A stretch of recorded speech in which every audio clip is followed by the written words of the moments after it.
Fui para Sete Além enquanto voltava da academia.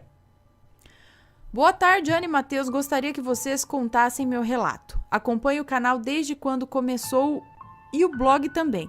Sou uma grande fã, espero que gostem do relato que irei contar. Forte abraço.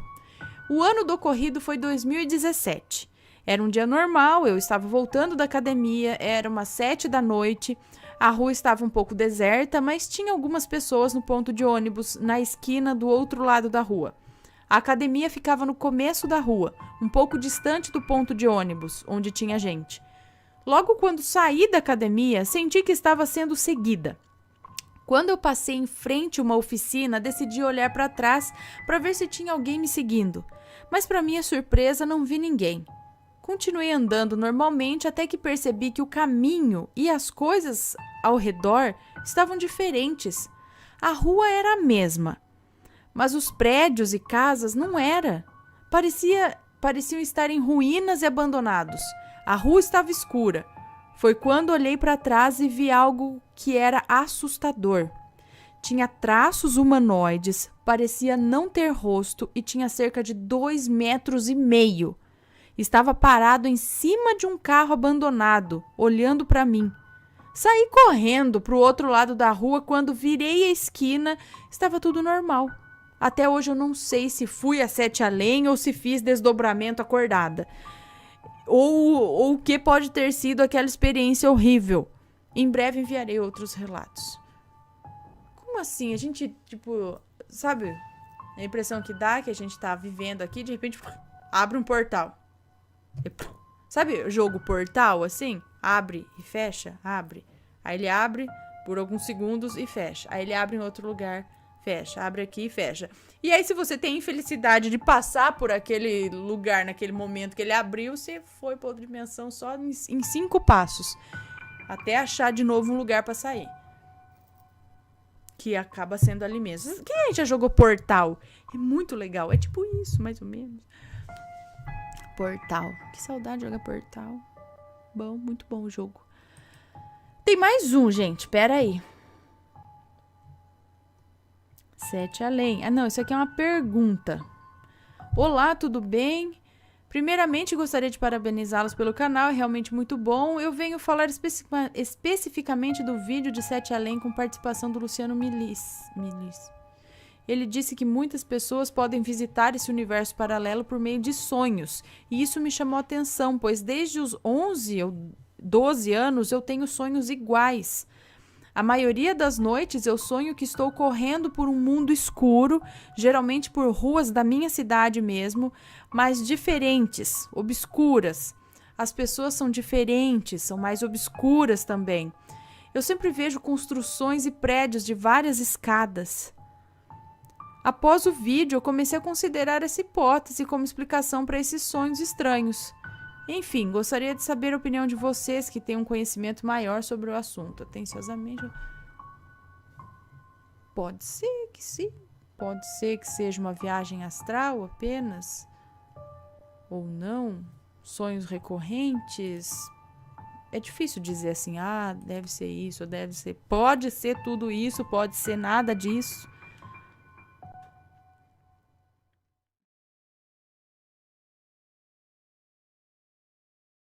Então vamos ao primeiro relato da noite, que é a casa do muro de tijolinho vermelho. Vamos ver aqui. Oi, Ana, sou uma nova inscrita do canal. Meu nome é Fulana, mas pode me chamar de Fulana.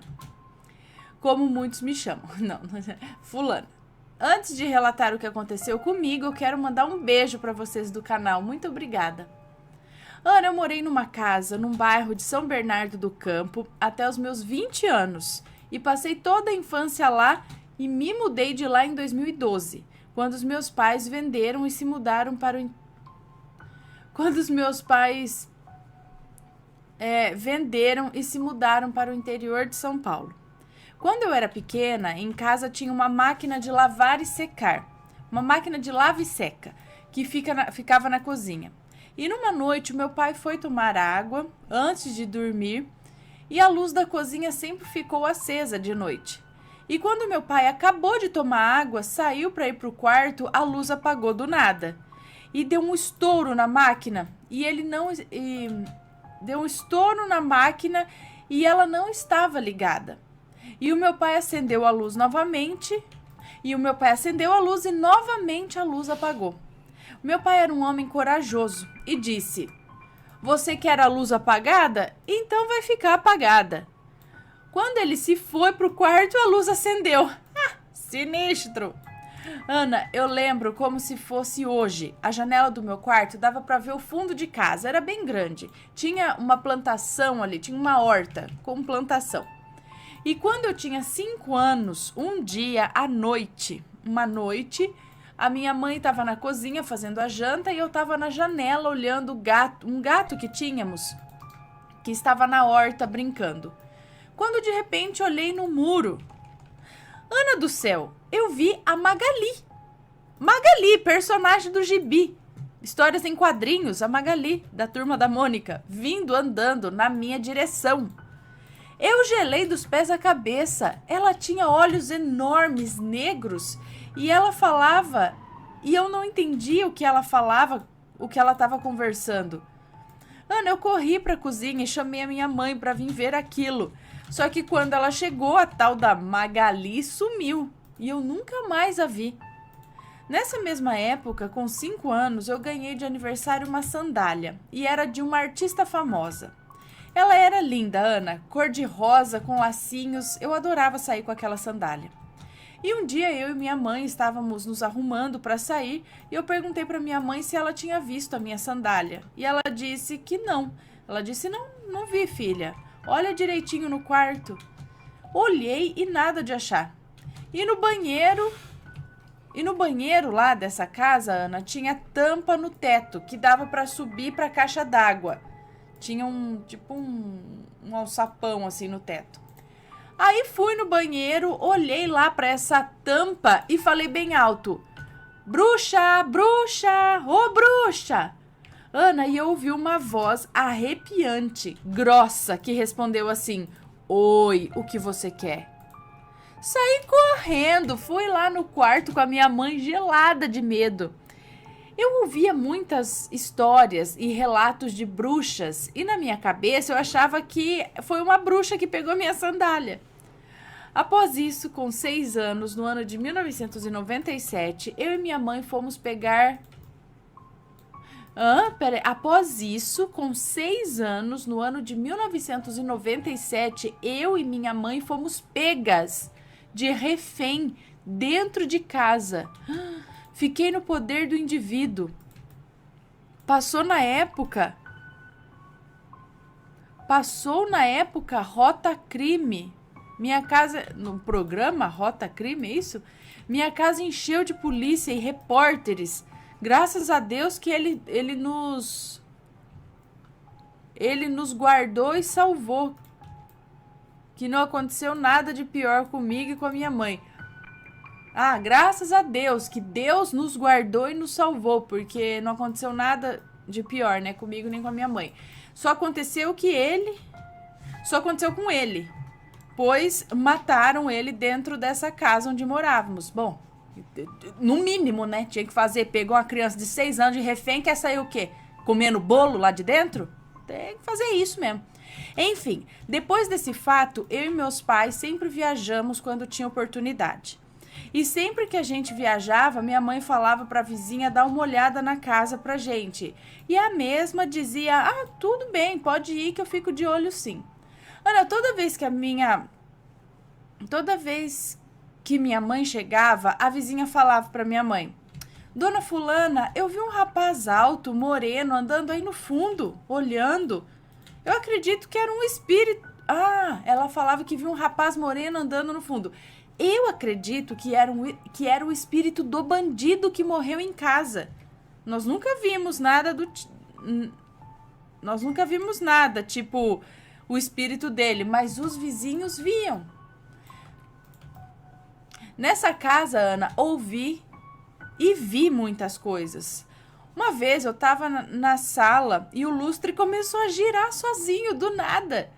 E essa casa, Ana, era grande, como dos grandes, e antiga, e o teto era de estuque, ou seja, era madeira no teto. Uma vez o teto da sala caiu e do quarto dos meus pais, o teto da sala caiu e o teto do quarto dos meus pais também, é isso?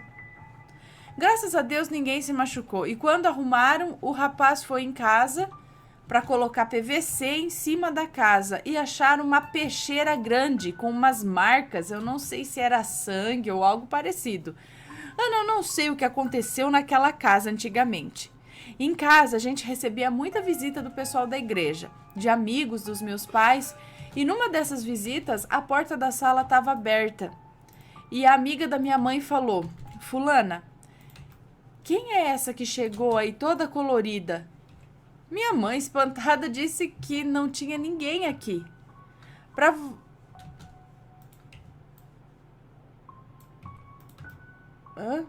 Não entendi. Pra você, Ana, pra você ver, é isso? O que eu vivi e passei nessa casa.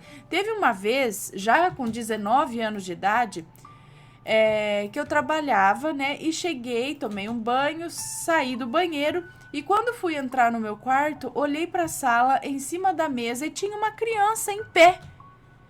Já acordei nessa casa com alguém pegando no meu pescoço, querendo me estrangular. E eu não tinha forças para gritar ou respirar. Eu não sei, Ana, o que tinha nessa casa, mas era muito sinistro. As coisas que aconteceram comigo lá, muito sinistras. E no dia da mudança, em 2012, o meu pai já tinha saído com o caminhão e as mudanças, primeiro, para guiar o motorista até o interior. E eu e minha mãe íamos depois, logo em seguida. E assim que a minha mãe fechou a porta da cozinha e trancou, que todo mundo saiu, deram 3 socos na porta. Eu escutei e o vizinho que estava lá para despedir da gente também ouviu. Eu, hein? Ana, desde pequena eu passei por isso. Desde pequena eu passei por isso nessa casa e até hoje eu moro em outro lugar e às vezes passo.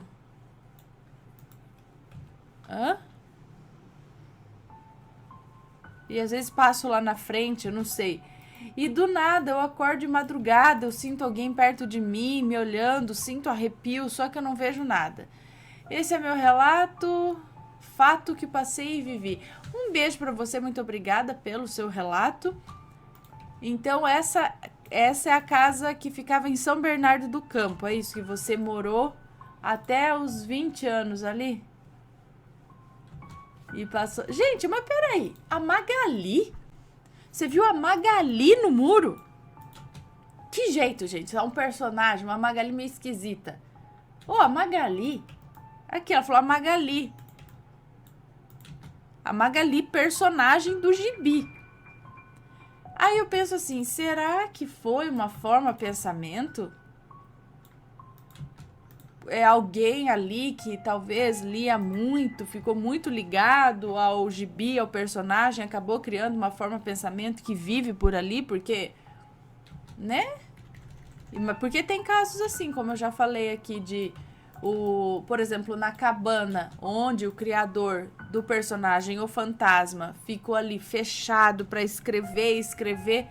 escreveu muitas histórias ali, né? Criou o personagem, ou escreveu muitas histórias do fantasma ali naquela cabana. Existem pessoas que ficam ainda na mesma cabana onde ele se hospedou ali, e elas relatam ver o personagem do quadrinho, o fantasma, personagem. É a mesma coisa de falar, eu vejo o Batman aqui, eu já vi o Batman, sabe? Então eu não duvido desse lance aí dela ver a Magali. Ou era algum espírito que ficou na forma da Magali para assustar uma criança, que sabia que tinha uma criança lá. Eu não sei, muito estranho, né? Tinha coisa nessa casa, hein?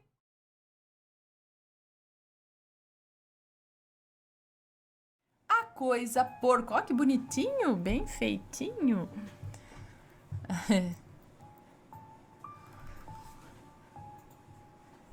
Tá, foi dia 29 de maio, é isso. Observações.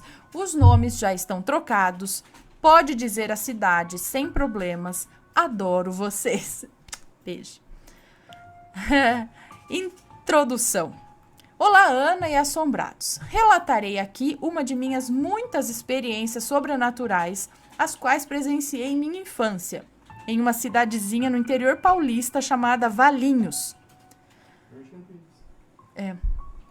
Observação. Apesar de perceber que, na maioria das vezes, relatos bem escritos são dados como falsos, garanto e dou minha palavra que tudo aqui registrado é verídico, sem floreios ou exageros. Não tenho absolutamente nada a ganhar espalhando mentiras por aí. Valeu. Agradecemos. Relato. Todos os anos, no meu tempo de moleca, meus primos vinham da capital para nossa casa, a fim de passar as férias comigo e com a minha irmã caçula, Isabela. Éramos em 5. Eu, Isabela, Leonardo, Felipe e Victor. Como todos nós tínhamos praticamente a mesma idade, entre 10 a 12 anos, nos dávamos muito bem. E isso, quando se trata de crianças, quer dizer que aprontávamos até. Um dia, durante as férias, resolvemos que seria uma ótima ideia sair de casa escondido e dar uma volta pelo condomínio. Assim, lá pelas 5:30 da tarde, pulamos o muro de casa e saímos saltitantes, apostando corrida até o parquinho da sede. O caminho era simples: descer a rampa, passar pelo cruzamento, depois da Casa Amarela e cortar caminho pelas baias. E pronto, já era logo ali.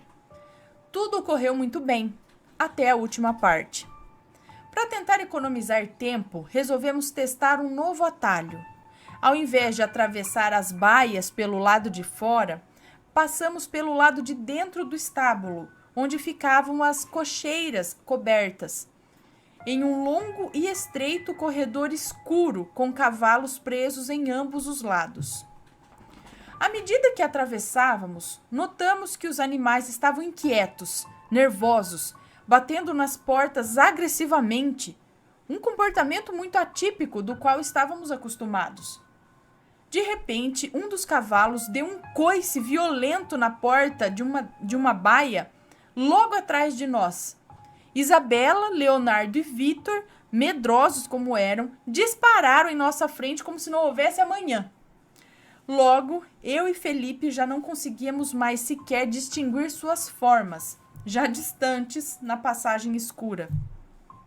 Ainda achando graça da postura heróica deles, resolvemos ao menos tentar tranquilizar os cavalos. Afinal, eram animais queridos, que conhecíamos de longa data e ficamos realmente preocupados com tal comportamento. Porém, não muito depois, notei que um deles, Faísca, havia parado. Estava congelado, olhando fixamente para uma baia logo à sua frente. Uma baia ainda vaga, com a porta escancarada. Me aproximei dele a fim de olhar a partir do seu ponto de vista e o que chamava tanto a atenção. Porém, mesmo de pé ao seu lado, nada vi além da escuridão, ainda mais profunda que a do corredor. Curiosa como sempre, mesmo rangendo os dentes de medo, fui me aproximando cada vez mais da baia vazia, chegando rapidamente à entrada. Meus olhos ainda estavam se acostumando com o breu quando notei uma massa grande e arredondada ao lado do bebedouro. Aquilo, seja o que fosse, parecia vibrar ou tremer levemente. Meu estômago embrulhou. Nessa hora, achei que meu coração fosse pular pela minha boca. Senti um cheiro muito forte de mato queimado misturado com bala de alcaçuz. Eu sei, é bizarro, mas assim foi. Vindo de dentro da cela, carregado por um ar pesado e espesso. De repente, ouvi um puxar de ar engasgado e súbito. Virando as costas para a baia, vi que era Felipe. Ele parecia me encarar estupefato. Antes que eu tivesse qualquer chance de questioná-lo, o menino saiu em disparada na mesma direção que, há poucos minutos atrás, nossos primos haviam seguido. Ainda abismada, senti uma presença atrás de mim. Congelei por um momento, que parecia um milênio, e enquanto um pouco de tudo passava e se trombava em minha mente, escutei algo que jamais esqueceria.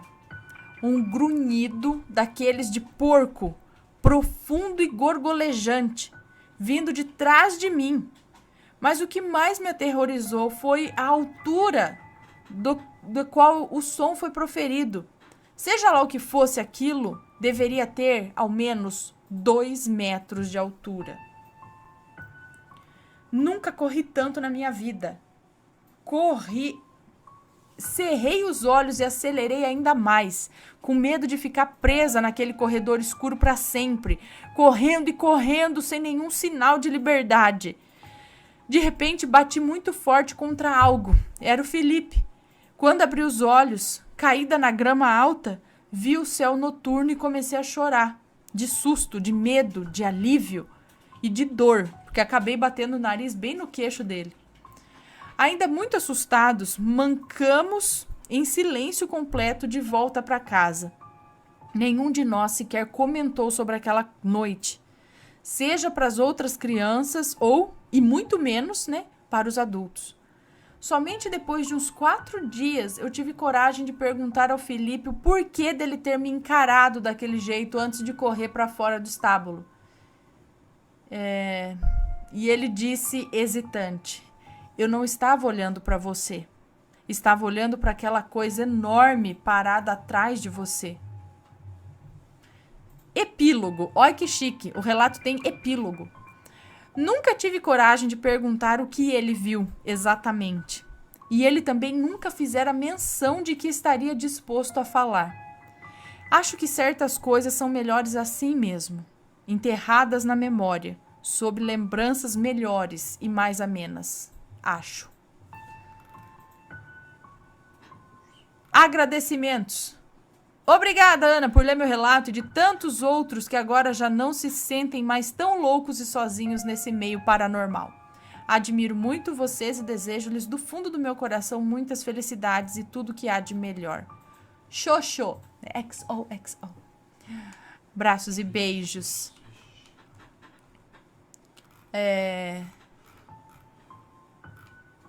Que era, gente? O negócio tremia, grunhiu, tinha 2 metros de altura.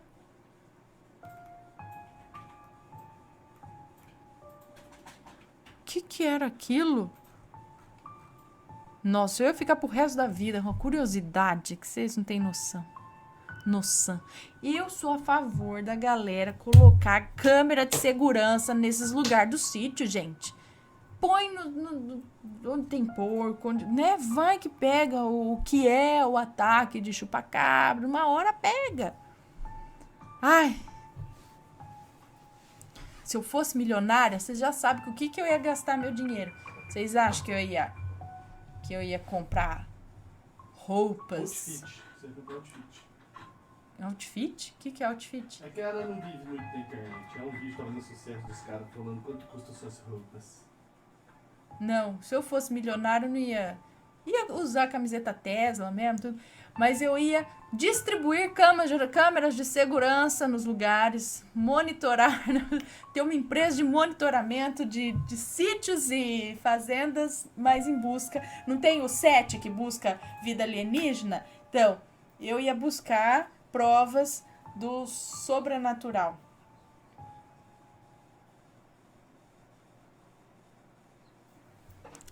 Momento sonhando com milhões. Milhões para caçar fantasmas. Credo, hein? Ele chamou e ela veio.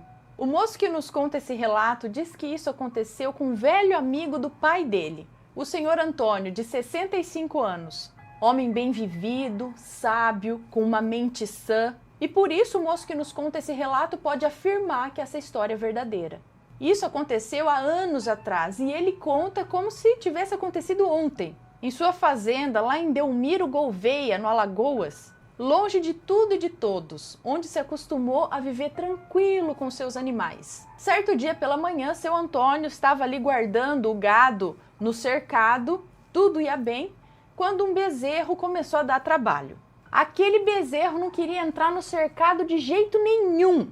Ele deu trabalho mesmo, fazendo com que o seu Antônio tentasse, chegasse a suar para colocar o bendito do bezerro no cercado e o bezerro não entrava. Aí o seu Antônio começou a xingar de tudo quanto é nome aquele bezerrinho. E várias vezes ele chamou o palavrão que começa com P. Ele diz que nem pronuncia mais essa palavra. Ele nunca mais vai pronunciar essa palavra que começa com P, desde que o senhor Antônio contou isso para eles na sala da casa do pai dele. Não, na sala da casa dele, né? Eu acredito, assombrados, ele não fala qual é a palavra, mas eu acredito que seja a palavra peste. Bom, enfim, ele conseguiu colocar aquele bezerro dentro do cercado. Anoiteceu e o Antônio, exaurido por aquele dia de trabalho, foi para a cama se deitar. E no meio da madrugada, ele acordou escutando um barulho muito estranho, como se alguém estivesse jogando areia no telhado da casa dele. Ele achou estranho porque a casa mais próxima à casa dele ficava a 8 quilômetros de distância. Então não era para ter ninguém ali. Já atento, ele ouviu outro barulho, como se alguém estivesse abrindo as duas fechaduras pelo lado de dentro da porta. Porta essa que o seu Antônio afirmou que já tinha trancado e não tinha possibilidade nenhuma de alguém entrar na casa dele. E assim ele ouviu a porta da frente abrindo, passos de alguém caminhando pela sala e vindo em direção ao quarto dele. E na porta aberta do seu quarto, ele viu uma mulher alta, roupas estranhas, cheia de colares, pulseiras e anéis de ouro, parada na porta, encarando ele, sem dizer nada, por minutos. Nessa impaciência e sem saber o que dizer, e o moço que nos conta esse relato diz que admira a coragem dele, o senhor Antônio disse: Posso saber o que você quer comigo? E a mulher continuou calada, sem tirar aquele olhar fixo dele. E ele perguntou de novo. O que você quer? E já sem sono, ele ouviu a mulher dizer: Eu é que pergunto o que você quer comigo. Deixei de fazer as minhas coisas por você tanto me chamar. Eu sou a peste. Foi aí que ele se lembrou daquele monte de nome ruim que ele chamou naquele momento de tentar guardar o bezerro no cercado. Por ser religioso, na hora ele disse: Sangue de Cristo tem poder. Ele disse isso 3 vezes, até que aquela mulher saiu rápido, de ré, por onde ela entrou. Foi voltando o caminho, tudo de ré, passou, saiu pela porta e pá, fechou a porta.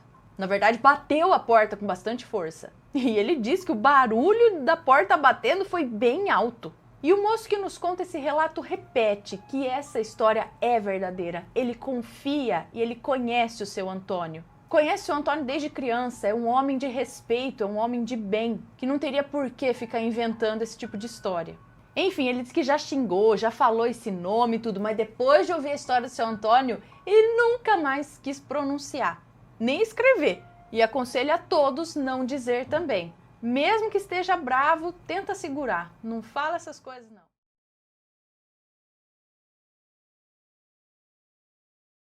Maledite e o Cão Negro. Vamos ver do que se trata. Oi, Ana, Matheus e família Assombrado. Como vão vocês?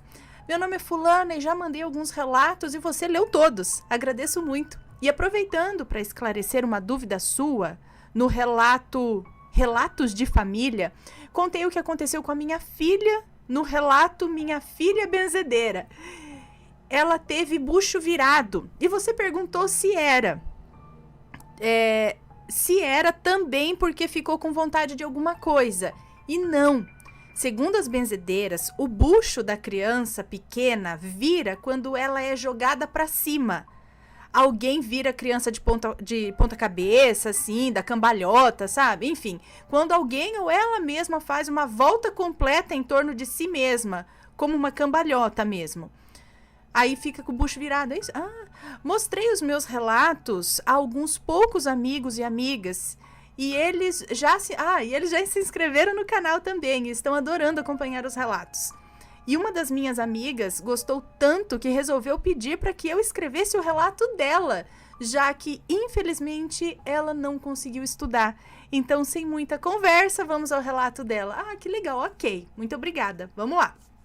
Todos os nomes já estão trocados e quem nos conta este relato é a outra fulana, né? A amiga, não é isso?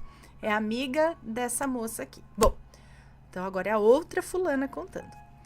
Hoje, Aos 65 anos de idade, tenho apenas 2 amigas em quem confio.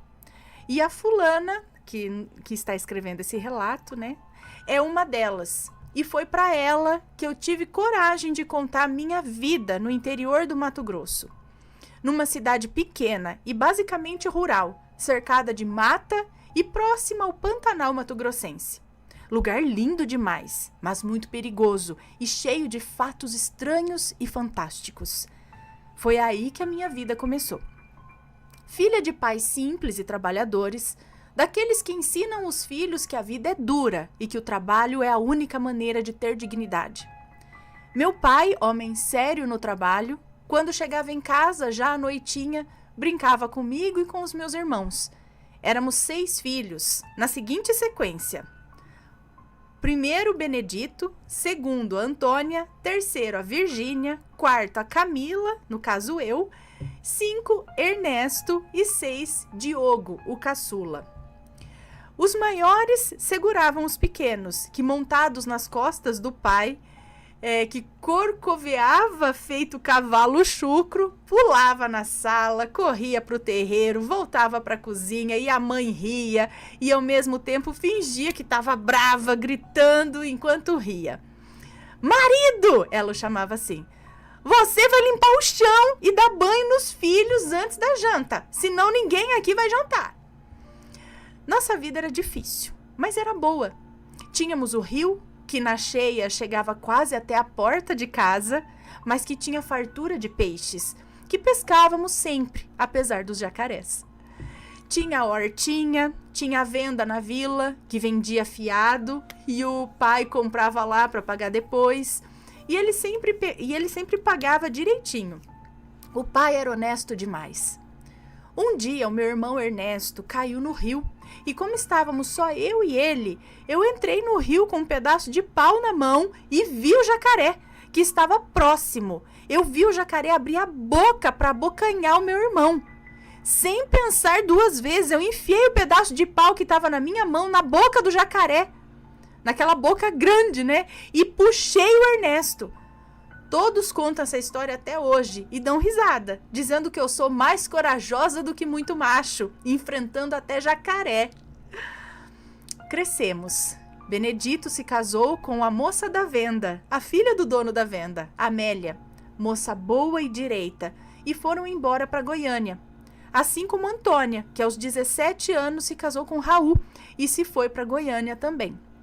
Virgínia se casou com Manuel e ficou morando na vila, e assim a casa foi ficando vazia.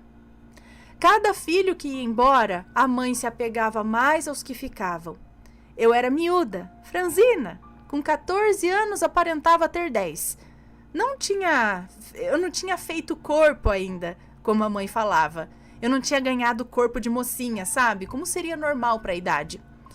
Eu era sonhadora, vivia embrenhada no meio do mato, correndo atrás de animais pequenos e olhando as araras voarem com suas majestosas asas azuis. Só comecei a ficar parecida com uma mocinha aos 17 anos.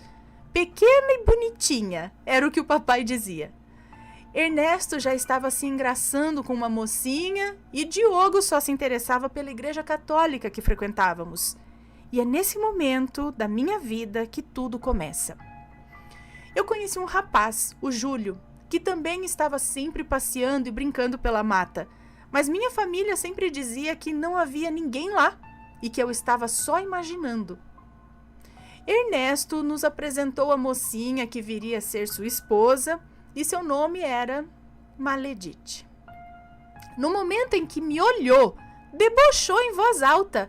Aff! Não quero essa coisinha feia no meu casamento, não. Vão pensar que ela é uma mendiga e eu não gosto disso.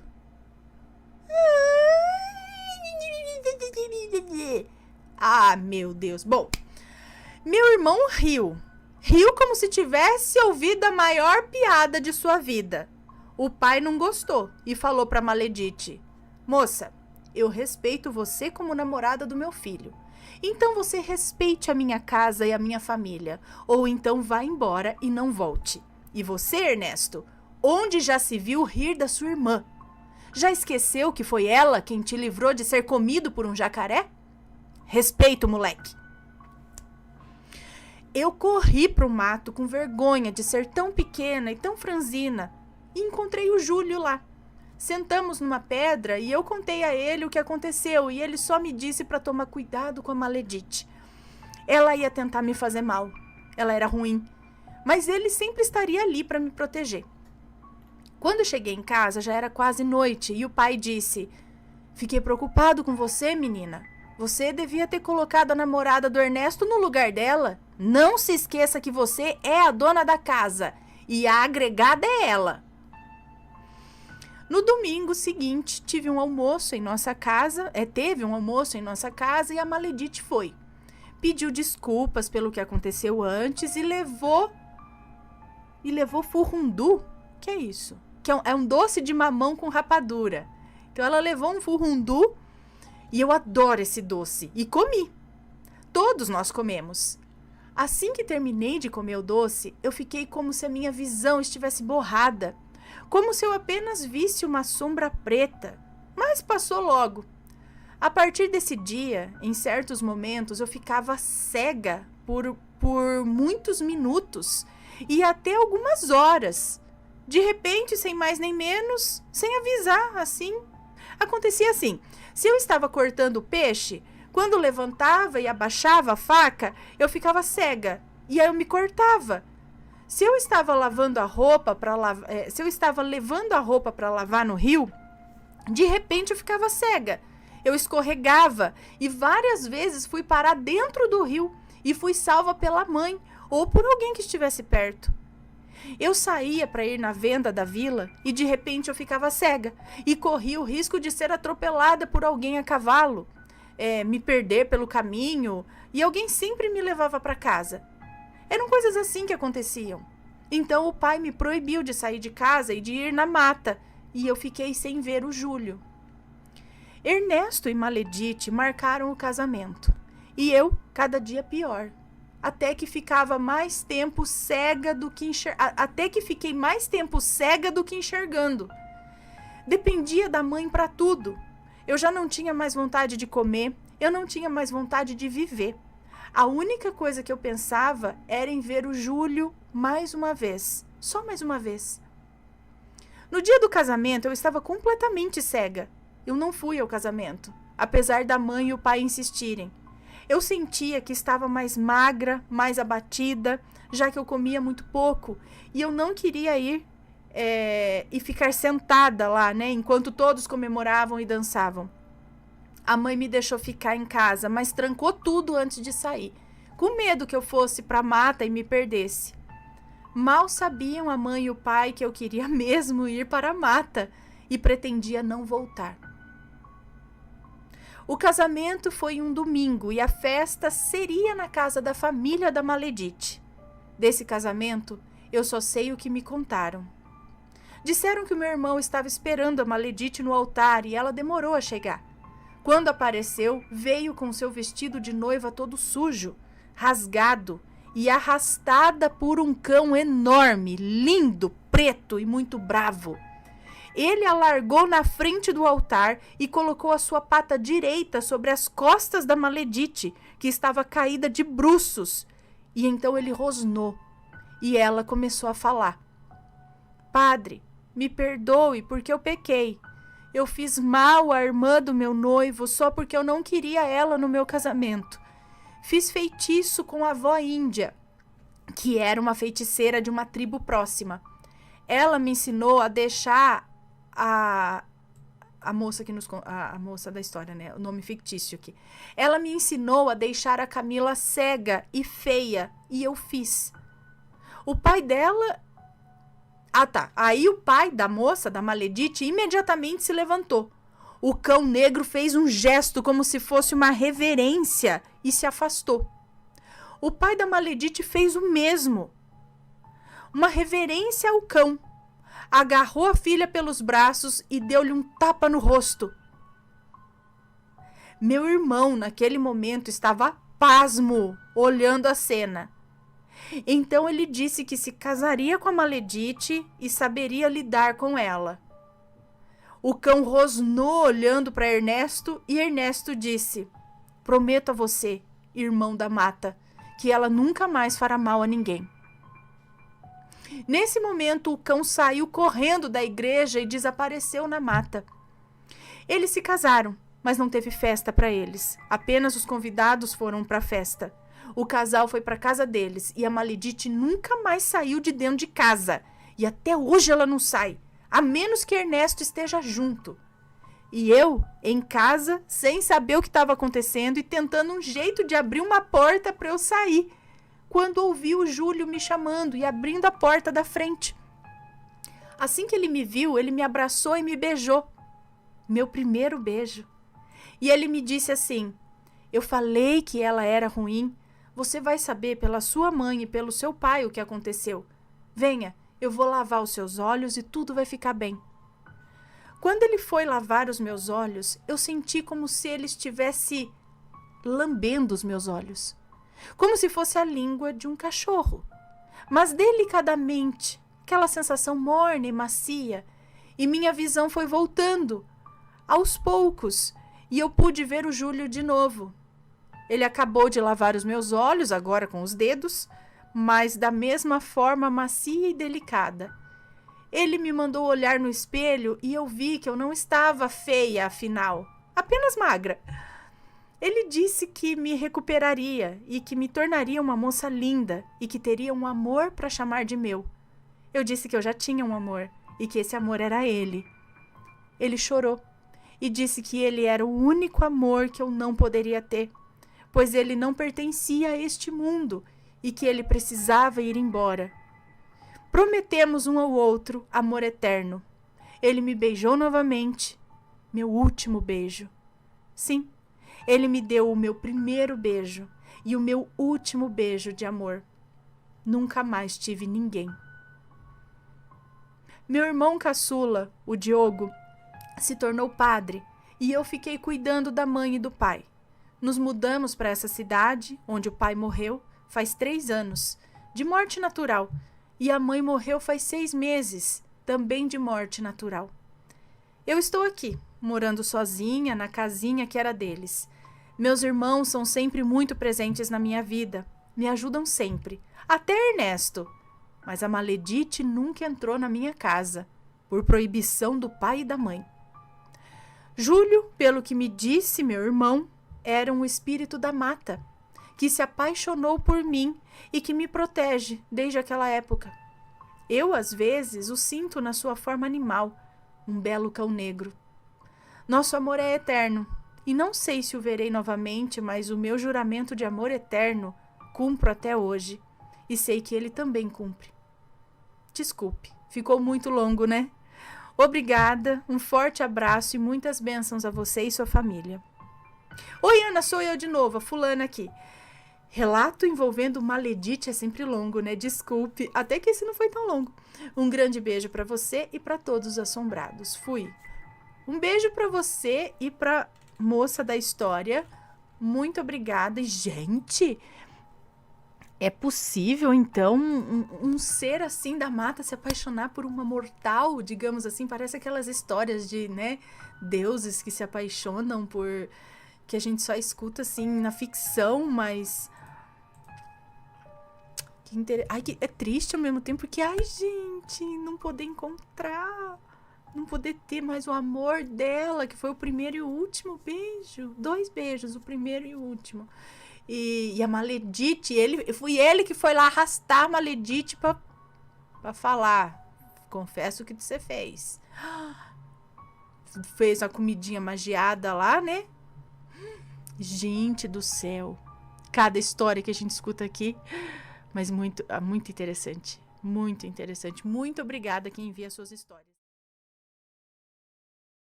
Vamos lá. Proteção na sexta-feira 13.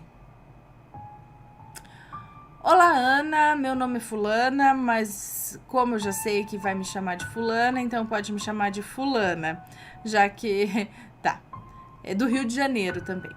Você já leu alguns dos relatos que eu enviei e isso me deixou muito feliz, principalmente o que relatei a visita que tive do meu pai falecido, que veio se despedir de mim. Agradeço muito a você por isso.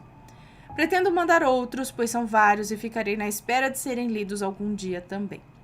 O relato que irei lhe contar agora aconteceu comigo e uma amiga quando fazíamos faculdade e mesmo nos deixando muito assustadas, percebemos mais tarde que existem forças superiores capazes de proteger as pessoas nas situações de perigo. Os nomes estão todos trocados e os lugares principais não foram nomeados, então pode ler sem nenhum problema. Obrigada. Era o ano de 1990 e eu e minha amiga fazíamos a faculdade de História. Eu moro em Duque de Caxias, no Rio de Janeiro, e a minha faculdade ficava em um dos bairros da cidade, no segundo distrito do município, próximo da minha casa. Não era um local muito movimentado naquela época, principalmente à noite, horário das aulas, né? À noite, no horário das aulas. Eu morava em um bairro próximo e a minha amiga, que irei chamar aqui de Fernanda, morava a alguns quarteirões da faculdade. Então, íamos e voltávamos a pé, pois além de ser perto, éramos completamente duras e não dava para ficar pagando passagem de ônibus ida e volta todos os dias. Além disso, no horário em que acabava as aulas, o ponto de ônibus ficava quase deserto e o risco de assalto era muito grande. Fato que já havia ocorrido ali várias vezes, sendo, portanto, essa situação de perigo, assalto e coisas bem piores, muito frequente. Para chegar em casa, depois da nossa saída da faculdade, tínhamos que passar perto de um terreno que naquela época era cheio de mato, com pés de eucaliptos e completamente escuro. Do outro lado também era descampado, e só havia uma escola do estado que aqui no Rio de Janeiro é costumeiro chamar de Brizolão, pois esse tipo de escolas foram construídas durante o mandato do governador Leonel Brizola. Essa escola só funcionava durante o dia naquela época, inclusive eu era professora dessa escola. Ao lado havia um outro Brizolão que estava apenas no esqueleto do prédio e só seria concluído 3 anos depois. O resto era tudo descampado e às escuras. O caminho que fazíamos era longo, reto e bem estreito, e ficava entre a mata e a estrada, sendo que em alguns lugares só dava para passar uma pessoa de cada vez, em fila indiana. Ele ia da faculdade até um conjunto residencial que existia a cerca de 300 metros da faculdade, onde havia iluminação. Fora isso, era um breu total até lá. No meio, entre a mata e os terrenos do Brizolão e o descampado, havia uma estrada que também era mal iluminada, cercada de árvores dos dois lados, formando uma espécie de túnel que tornava o caminho mais escuro ainda e que depois das 9 da noite era pouco movimentada. Esse caminho e as áreas próximas a ele eram dessa forma naquela época. Hoje tudo está bem diferente, com novas construções, sem as árvores, mas iluminado e com a estrada muito mais movimentada.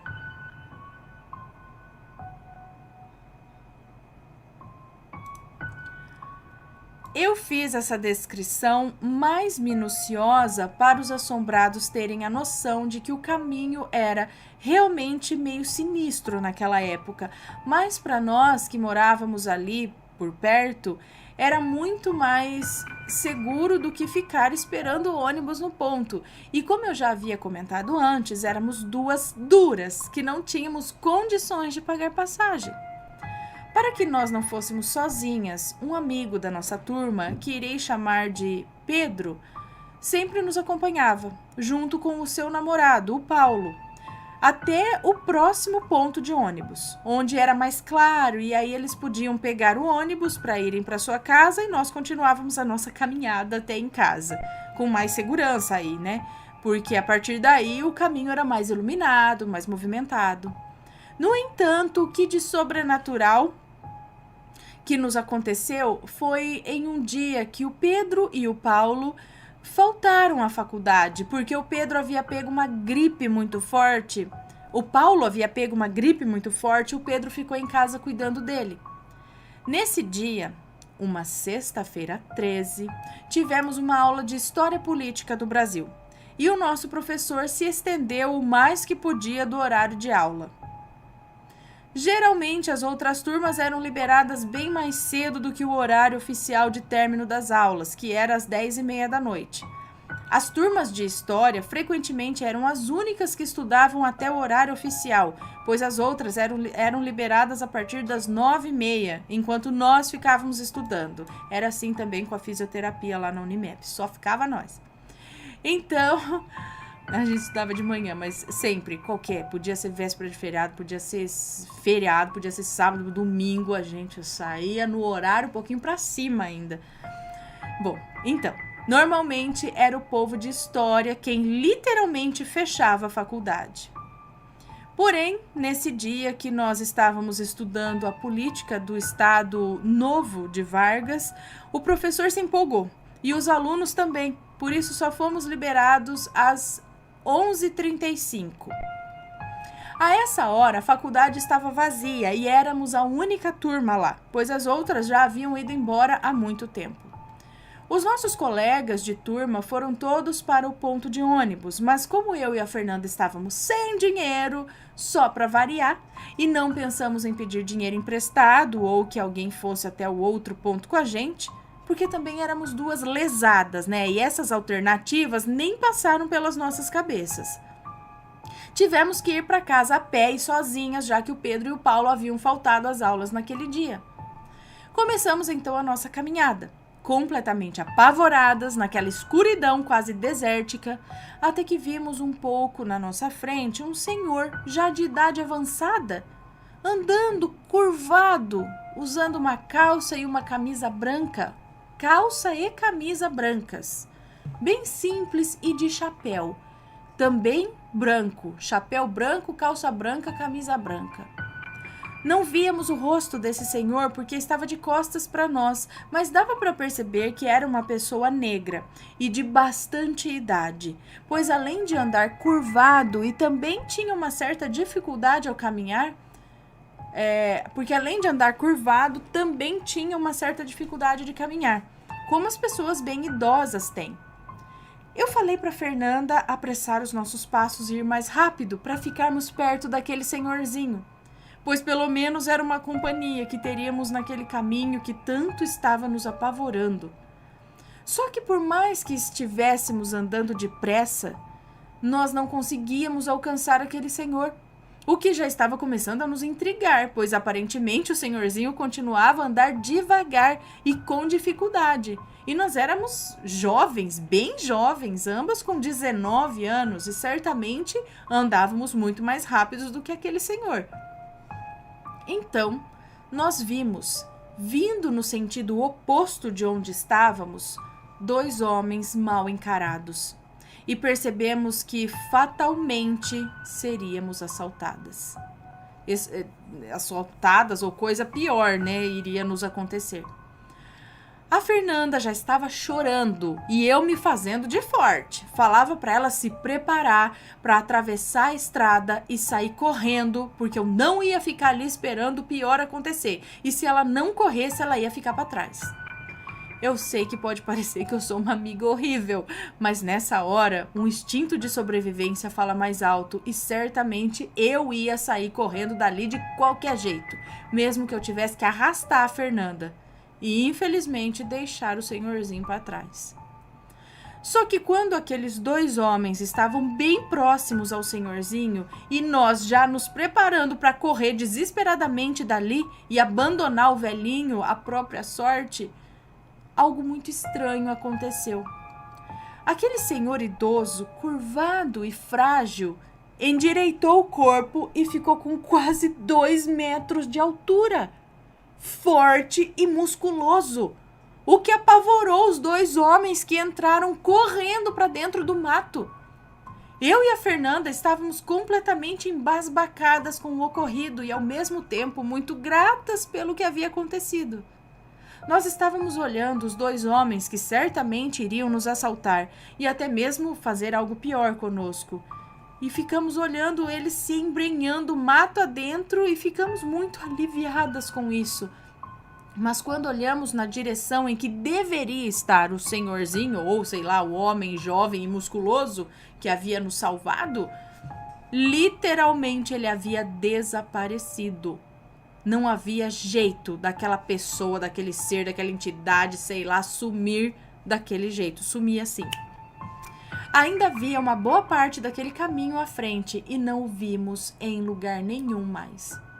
Ele não tinha entrado no mato atrás dos 2 homens, não havia atravessado a estrada, não estava no lado oposto da estrada, muito menos à nossa frente, no caminho estreito em que estávamos.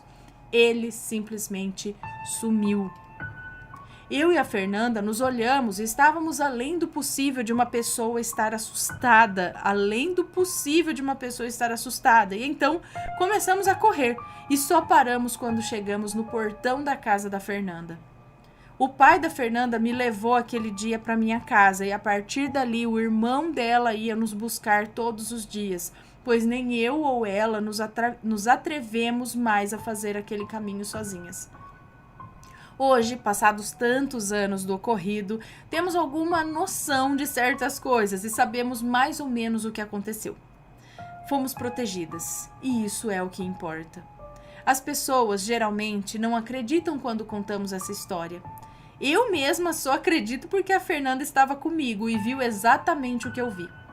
A única coisa que tenho certeza é que naquele dia estávamos correndo um sério perigo e fomos salvas por forças superiores e por causa disso sou extremamente grata, assim como a Fernanda também é. Espero que você leia também esse meu relato, o que me deixará muito contente e agradecida. Me desculpe qualquer erro, porque escrevi direto do celular e o meu corretor não é meu amigo. Parabéns pelo trabalho de vocês, um grande beijo, Ana, para você, para o Matheus e para os bebês. E assombrados, não deixem de dar o like e se inscrever no canal, viu? Recado dela aqui, ó.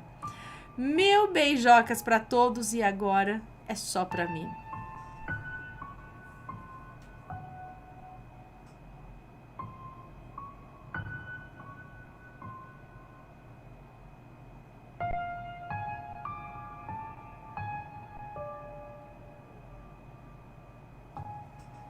Que legal.